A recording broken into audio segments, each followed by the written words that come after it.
എടാ ആ കിളിന്ത് നിന്റെ ഫ്ലാറ്റിലുള്ളതാണോടാ? എങ്ങനെയെങ്കിലും ഒന്ന് പൊക്കാൻ മേലായിരുന്നാ? നല്ല കാശ് കിട്ടുമായിരുന്നല്ലോ.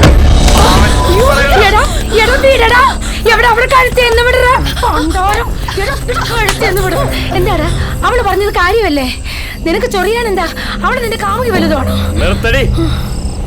ഇങ്ങനൊരു മുതലീനകത്തുണ്ടെന്ന് പുറത്തെങ്ങാനും പോയാ പണിയെടുത്ത് ജീവിക്കാൻ കാണില്ല. കേട്ടിട്ടില്ലേ?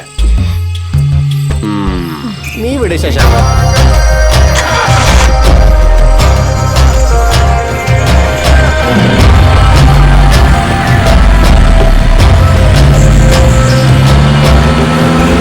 ജലം ജീവനമിത്യാഹു ജലമേവ പരന്തനം പ്രാണീനാം ജീവരക്ഷായേ ജലമേവ സഹായകം.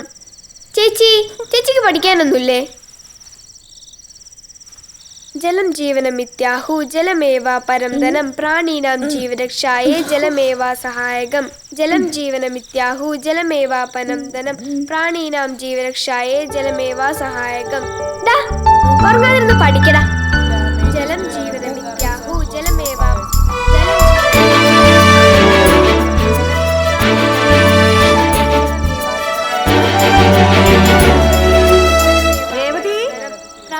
ശബ്ദമൊന്നും കേൾക്കുന്നില്ലല്ലോ. ഉച്ചത്തിൽ വായിച്ചു പഠിക്കണേ. ഒച്ചത്തിൽ വായിച്ചില്ലെങ്കിൽ എനിക്ക് മനസ്സിലാവുമേ. ജലമേവ സഹായകം. ജലം ജീവനമിത്യാഹു ജലമേവ പരന്തനം പ്രാണീനാം ജീവരക്ഷായേ ജലമേവ സഹായകം. ജലം ജീവനമിത്യാഹു ജലമേവ പരന്തനം പ്രാണീനാം ജീവരക്ഷായേ ജലമേവ സഹായകം. ജലം ജീവനമിത്യാഹു ജലമേവ പരന്തനം പ്രാണീനാം ജീവരക്ഷായേ ജലമേവ സഹായകം. ജലം ജീവനമി രേവതിക്ക് കുറച്ചുനാളായി ഒരു മാറ്റം. പഠനത്തിൽ ഒരു ശ്രദ്ധയില്ല. മാത്രമല്ല തർക്കുത്തരവും പറയാൻ തുടങ്ങിയിരിക്കുന്നു. സാരമില്ല സൂസൻ, അവിടെ പ്രായതല്ലേ. പ്രായം ഇതായതുകൊണ്ടാ പറയുന്നേ. എങ്ങനെയെങ്കിലും ഈ ഫ്ലാറ്റ് വിട്ടൊന്ന് പോയാ മതിയായിരുന്നു.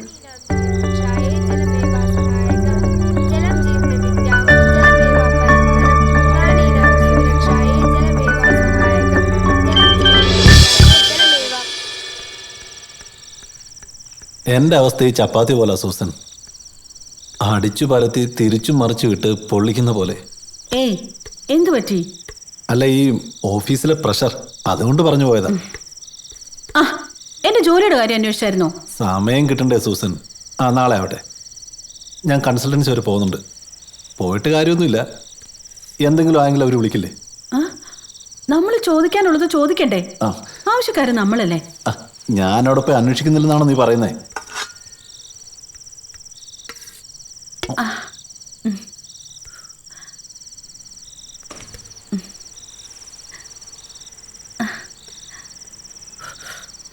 എന്റെ കാര്യം തന്നെ കഷ്ടത്തില. പിന്നെ ഇവിടെ കാര്യം പറഞ്ഞുകൊണ്ട് ഞാൻ എങ്ങനെ ചെല്ലും? ഏയ് എന്താ ആലോചിക്കുന്നേ? ഏയ് ഒന്നുമില്ല. നീ ഇതിപ്പോ എത്രാമത്തെ സ്ഥലത്താ ജോലിക്ക് പോകുന്നതെന്ന് ആലോചിക്കായിരുന്നു. എവിടെ ചെന്നാലും അവിടുന്ന് അടിയുണ്ടാക്കിയിട്ടില്ല നീ പിരിഞ്ഞു പോന്നിട്ടുള്ളൂ. ഇവിടുത്തെ കാര്യങ്ങളൊക്കെ കഴിഞ്ഞ് എവിടെയാ കൃത്യസമയം നിനക്ക് എത്താൻ കഴിയുക? അതൊക്കെ പറ്റും. എത്തിയല്ലേ കഴിയൂ. ചെലവുകൾ കൂടാ. നമ്മുടെ കാലത്തെ പോലൊന്നും ഒതുങ്ങി ജീവിക്കില്ല നമ്മുടെ മക്കള്. ശരി ശരി, നമുക്ക് നോക്കാം. എന്ത് ജോലി?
ഇല്ല ഇല്ല, ഒരു കാരണവശാലും ഇല്ല. ഞങ്ങൾ ഇവിടെ നിന്ന് അയക്കുന്ന ഒരാളും മോഷണ സ്വഭാവമുള്ളവരല്ല. ഈ സച്ചിദാനന്ദൻ ആർപ്പൂക്കര ഈ കൺസൾട്ടൻസി തുടങ്ങിയിട്ട് വർഷം 6-7 കഴിഞ്ഞു. ഇതുവരെ ഇവിടെ നിന്ന് 10,000-കണക്കിന് തൊഴിലാളികളെ വിഭിന്ന സ്ഥാപനങ്ങളിലേക്ക് വിട്ടിട്ടുമുണ്ട്. അവരെല്ലാം നിരീക്ഷണ വിധേയരാക്കി സൽസ്വഭാവികളാണെന്ന് മനസ്സിലാക്കിയ ശേഷമാണ് ഞങ്ങൾ അവരെ അയക്കുന്നത്. നിങ്ങൾ ഇങ്ങോട്ട് വന്നോളൂ, അവരുടെ എല്ലാം ഡീറ്റെയിൽസ് തരാം, അന്വേഷിച്ച് നോക്കൂ. ഓക്കെ, ശരി ശരി ശരി ശരി.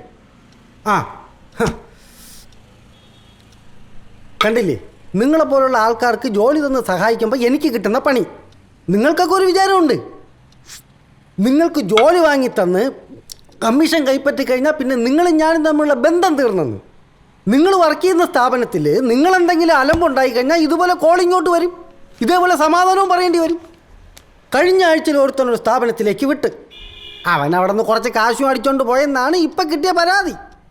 പിന്നെ ഹോം നേഴ്സിംഗ്, അത് ഞാൻ പണ്ടേ നിർത്തിയതാണ്.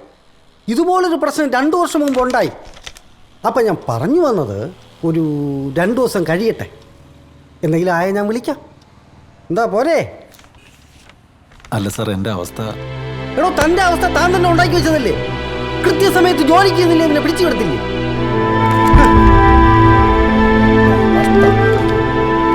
ഈ ഇരിക്കും നന്നാവണം. മതി മതി, പശ്ചാത്താപമൊക്കെ വേറെ എവിടെയെങ്കിലും പോയിരുന്ന് കാണിക്കും. എനിക്ക് ഇച്ചിരി പണിയുണ്ട്. പോട്ടെ.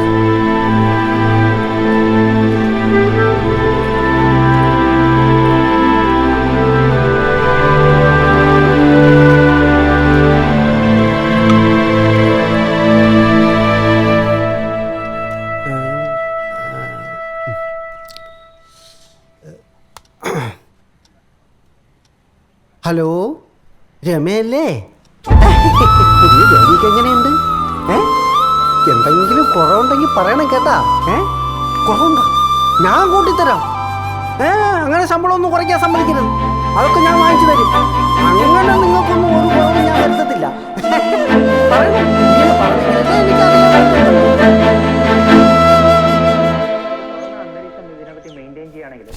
ഒരു കുട്ടിക്ക് ശരിയല്ലാത്ത എന്തെങ്കിലും നടക്കുന്നുവെന്ന് തോന്നുന്നത്. ഒത്തിരി കുട്ടികൾ ചെറുപ്പക്കാർ തന്നെ നല്ല രീതിയിൽ ജീവിക്കണമെന്നും കല്യാണം സ്ത്രീധനമൊന്നും വേണ്ടെന്നും വിചാരിക്കുന്ന ചെറുപ്പക്കാർ നമ്മുടെ സമൂഹത്തിൽ ഇപ്പോഴും ഉണ്ട്. പക്ഷെ അവരെ തമ്മിൽ അടുപ്പിക്കാതിരിക്കാൻ ഈ ഞാൻ പറഞ്ഞ കാര്യങ്ങളാണ്. എന്താ ഇന്ന് നേരത്തെ കുട്ടികളെവിടെ? സമയമൊന്നും ആയില്ല സൂസൻ, എനിക്ക് തീരെ വയ്യ. വല്ലാത്തൊരു ക്ഷീണവും തലവേദന. ഇന്ന് വർക്ക് കുറവായിരുന്നു, അതാ നേരത്തെ ഇനി പോന്നു. എന്നാ ഞാനങ്ങാട്ട്. ചൂടൊന്നും ഇല്ലല്ലോ, ഡോക്ടറെ ഒന്ന് കാണാൻ പാടില്ലായിരുന്നു? അതൊന്നും സാരമില്ലെന്നേ, വല്ല ക്യാൻസർ ആയിരിക്കും. ഓ, അത്രയ്ക്കൊന്നും ഇല്ലടോ, ഇത് റെസ്റ്റ് ഇല്ല. എന്നിട്ടാ നീ ഒരു കട്ടനം എടുത്തേ, അത് കുടിക്കുമ്പോ മാറും. ഞാനങ്ങാട്ട് കൊടുക്ക്. ശരി, നീ പോയി കട്ടൻ എടുത്തേ. അതാ ഇപ്പൊ നന്നായേ. ഒരു കട്ടൻ കുടിക്കാനാണ് നിങ്ങളിപ്പോ ഇങ്ങോട്ട് ഓടി വന്നേ? കൺസൾട്ടൻസി പോയിരുന്നില്ലേ? എന്റെ ജോലിയുടെ കാര്യം എന്തായി? അത് ഹലോ, എനിക്ക് അകത്തേക്ക് വരാമല്ലോ അല്ലേ? വരൂ ചേട്ടാ, വാ ഇവിടെ ഇരിക്കേ. സൂസൻ, 2 കട്ടൻ എടുത്തു. വേണ്ട മോളെ, ഞാൻ ഇപ്പൊ ചായ കുടിച്ചത്. അങ്ങനെ നടക്കുന്നുണ്ടെങ്കിലും